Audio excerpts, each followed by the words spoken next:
শেরপুর জেলাকে সবার মাঝে তুলে ধরতে চাই, দেবেন একটু সময়। ছন্দে ছন্দে দিয়ে যাবো আজ এই জেলার পরিচয়। দশকাহুনিয়া ছিল এই জেলার পূর্ব নাম।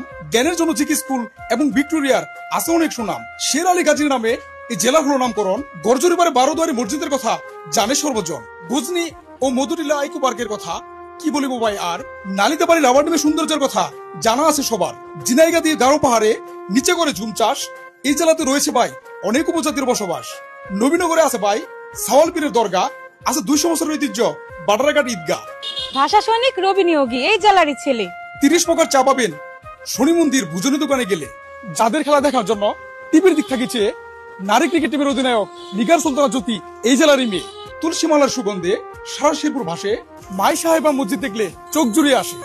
হামিদ ভাইয়ের ঝাল পেঁয়াজু, কার্তিক কাকার ভারী পান, কানা সকালে জাহাঙ্গীরে দই খেলে জুড়িয়ে যাবে আপনার প্রাণ। চারুর দোকানে মিষ্টি খাইতে লাগে বেশ। আরো আছে অনুরাধার বিখ্যাত সানার পায়েস। মেঘী নদীর পাড়ে বসলে পরাণ জুড়িয়ে যায়। স্নিগ্ধ হয় সে যেন হৃদয়ে ঢেউ খেলায়। ছোট্ট একটা জেলা ভাই সবুজ অরণ্যে ঘেরা।